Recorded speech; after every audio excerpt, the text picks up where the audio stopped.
We met 2 years ago, first time on longer discussions when I was in Delhi taking the metro and experiencing your modernization strategy kilometer by kilometer, not only seeing people buying groceries, but also being very impressed by your UP, Unified Payments Interface, a digital instant payment system if you would just buy fruits on the street. ये बहुत बड़ी बात है कि Germany अपने ambassadors जो पूरी दुनिया में डिप्लॉयड हैं उनसे बात करने के लिए या उनके सामने एक वर्ल्ड व्यू रखने के लिए कि इंडिया क्या सोच रहा है उसको बुलाया गया। ये एक बड़ी एक्स्ट्राऑर्डिनरी चीज होगी कि ये सबसे ज्यादा शौक तो यूपीआई पे हुए हैं जब इन्होंने एक मोची को और इनको मतलब नॉर्मल जो पान शान बेचने वालों को देखा वो यूपीआई यूज कर रहे थे तो इनका माइंड काम करना छोड़ गया। इन्होंने पहले हैरान हुए कि पैसे दिए बगैर लोग क्यों जा रहे हैं। जो जर्मन फॉरेन मिनिस्टर हैं बेरबॉक जो हैं उन्होंने ये कहा है कि हमारा इंडिया के साथ जो कोऑपरेशन है that is on the basis of democracy as an economy और हम इंडिया को रिलायबल पार्टनर समझते हैं। जितने दुश्मन हमारे सियासतदान हैं, हमारी स्टैब्लिशमेंट जितनी हमारी दुश्मन है, इतने दुश्मन इंडिया हमारा नहीं है।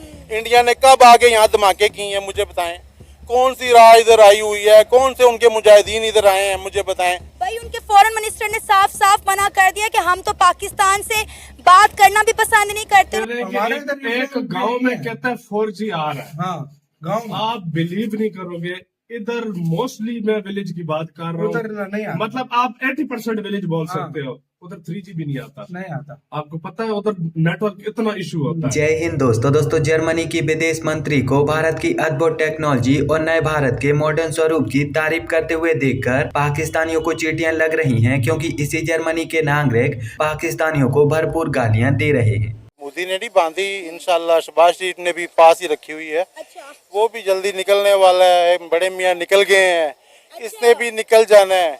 ओ भाई पाकिस्तान में मुझे बताएं मुशर्रफ के बाद कौन सा सियासतदान आया है कि जिसने पाकिस्तान को आगे ले जाने की सोचा है। जरदारी पर्ची के ऊपर आ गया था, हमदर्दी का वोट लेके आ गया था, नवाज शरीफ रो रो के आ गया है मुझे क्यों निकाला, वो रो रो के आ गया है जब हमारी आवाम ही है। दरअसल भारत के विदेश मंत्री सुब्रमण्यम जयशंकर इस वक्त जर्मनी के शहर बर्लिन में आयोजित एनुअल एम्बेसडर कॉन्फ्रेंस सम्मेलन का हिस्सा बनने के लिए गए हुए हैं और जर्मनी की तरफ से डॉक्टर एस जयशंकर साहब को मुख्य अतिथि के तौर पर आमंत्रित किया गया है। इस सम्मेलन के दौरान डॉक्टर एस जयशंकर साहब की मुलाकात जर्मनी के विभिन्न देशों के राजदूत से हुई है। साथ ही साथ जर्मन विदेश मंत्री और भारतीय विदेश मंत्री के बीच में कई महत्वपूर्ण विषयों पर वार्तालाप हुई है। इस कॉन्फ्रेंस के दौरान जब जर्मनी के विदेश मंत्री और भारत के विदेश मंत्री के बीच में कुछ महत्वपूर्ण वार्तालाप हो रही थी तो तभी जर्मनी की विदेश मंत्री ने भारत के मॉडर्नाइजेशन और भारत के डिजिटलाइजेशन की बहुत ही ज्यादा तारीफ की। उन्होंने कहा कि मुझे याद है कि मैं आज से तकरीबन 2 वर्ष पहले दिल्ली भारत आई हुई थी और तब मैंने दिल्ली मेट्रो में भी सफर किया था और दिल्ली मेट्रो का वह सफर मुझे आज भी याद है, क्योंकि उस सफर में मैंने बहुत ही ज्यादा आनंद प्राप्त किया था। जर्मन विदेश मंत्री ने आगे कहा कि यही वो दिन था जब मैंने भारत में अद्भुत टेक्नोलॉजी का विस्तार देखा था। मैंने दिल्ली का भ्रमण करते हुए यह देखा था कि कैसे दिल्ली की एक छोटी सी सब्जी की दुकान पर भी QR कोड रखा हुआ है और लोग उस QR कोड को स्कैन करके उस सब्जी वाले को पेमेंट कर रहे हैं। जर्मनी की विदेश मंत्री ने कहा कि ये केवल मेरे लिए नहीं बल्कि जर्मनी में रहने वाले प्रत्येक नागरिक के लिए एक आश्चर्यचकित कर देने वाली बात है, क्योंकि जो उपलब्धि भारत ने हासिल कर ली है हम तो इस उपलब्धि की कल्पना भी नहीं कर सकते। अंत में भारत की तारीफ करते हुए उन्होंने कहा कि सब्जी की छोटी सी दुकान पर QR कोड लगे हुए देखकर मैं ये समझ चुकी थी कि भारत ने आज के समय बहुत ही ज्यादा विकास कर लिया है और डिजिटली तौर पर भारत जर्मनी से कोसों आगे निकल गया है।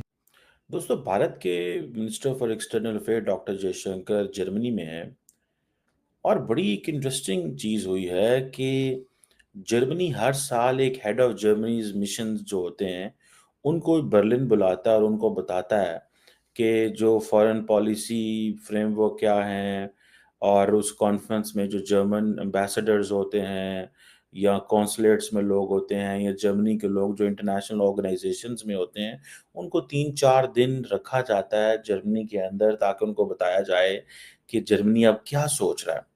उसमें इंडिया के जो मिनिस्टर फॉर एक्सटर्नल अफेयर हैं उनको एज ए गेस्ट बुलाया गया। ये बहुत बड़ी बात है कि जर्मनी अपने एम्बेसडर्स जो पूरी दुनिया में डिप्लॉयड हैं, उनसे बात करने के लिए या उनके सामने एक वर्ल्ड व्यू रखने के लिए कि इंडिया क्या सोच रहा है, उसको बुलाया गया। ये एक बड़ी एक्स्ट्राऑर्डिनरी चीज़ होगी कि ठीक है, मुल्क समिट करते हैं, पाकिस्तान में भी ये समिट होती है, मुझे पता है। जो इम्पोर्टेंट कैपिटल्स में लोग होते हैं, उनको बुलाया जाता है और बताया जाता है कि हुकूमत क्या सोच रही है, क्या करना है, किस तरह की चीज़ें हैं। इंडिया के अंदर भी होती है, पूरी दुनिया के अंदर ये एक चीज़ चलती है। लेकिन किसी दूसरे मुल्क के फॉरेन मिनिस्टर को बुलाना और कहना कि हमारे सफ़ीरों से बात करो, ये थोड़ी-सी मेरे लिए एक जिसे कहते हैं ना अचंभे की बात थी। बहरहाल ज़ाहिर बात है अब जर्मनी की जो फॉरेन मिनिस्टर हैं, उन्होंने बड़ी खुल-खला के बातें की हैं और डॉक्टर जयशंकर ने भी बहुत खुल के बोले हैं। लेकिन एक चीज़ बड़ी इंटरेस्टिंग है when India will meet democracies, it will you know start talking about its democracy. When India will meet autocrats in Middle East, it will start talking about people, prosperity, growth और इस तरह के अल्फाज जो बोले जाते हैं, बिकॉज़ उनको लेक्चरिंग पसंद नहीं है। जैसे इंडिया कहता है जी ठीक है, आपके पास जो भी है हम आपको इंटरफेयर करने को तैयार नहीं है। लेकिन जिधर हम जमहूरियत वालों के पास जाएँगे, डेमोक्रेसी वालों के पास जाएँगे, वहाँ हम डेमोक्रेसी की बात करेंगे। बहरहाल जो जर्मन फॉरेन मिनिस्टर हैं बेरबॉक जो हैं, उन्होंने ये कहा है कि हमारा इंडिया के साथ जो कोऑपरेशन है, that is on the basis of democracy as an economy और हम इंडिया को रिलायबल पार्टनर समझते हैं, पर्टिकुलरली सिक्योरिटी क्लाउड के अंदर। और यही वजह है वो कहते हैं कि इंडियन और जर्मन नेवी जो है वो बहुत सारी एक्सरसाइज़ेज़ भी इकट्ठे करते हैं। अच्छा मैं आपको मज़े की बात बताऊँ, आई थिंक ये फॉरेन मिनिस्टर ही थी, तो इनसे जब एक दफ़ा सवाल किया है, शुरू-शुरू की बात है, कि तो कश्मीर के ऊपर तो इन्होंने वही जवाब दिया जो ये जर्मनी माज़ी में दिया करता था और कहता था कि हम इसका सॉल्यूशन चाहते हैं और इंडिया और पाकिस्तान मिल के बैठ के बात करें और उस वक़्त बिलावल भुट्टो ज़रदारी गए हुए थे, तो यही फॉरेन मिनिस्टर जो थी बर्लिन में थी। तो हुआ क्या कि इंडिया ने शोर डाल दिया। उन्होंने कहा नहीं, ये इनको गलतफ़हमी लगी है, इस तरह नहीं है, उस तरह नहीं है। देन फिर इस फॉरेन मिनिस्टर को वो लफ्ज़ वापस लेने पड़े। बहरहाल ये एक इंटरेस्टिंग चीज़ है, इंडिया ने अब जितने भी बड़ी ताकतें हैं दुनिया के अंदर, उनको इकट्ठा कर लिया और कह दिया है कि भाईन तुसां ओही बोलना जो तुहानू असां कहना है। तो आपने कुछ और नहीं बोलना, ठीक है? बहरहाल इंडिया अब वहाँ पे जर्मनी आप देखें ये जो डॉक्टर जयशंकर के दौरे हैं ना पहले इसको समझें। डॉक्टर जयशंकर ने ईस्टर्न यूरोप, सेंट्रल यूरोप के कुछ दौरे किए नरेंद्र मोदी के साथ।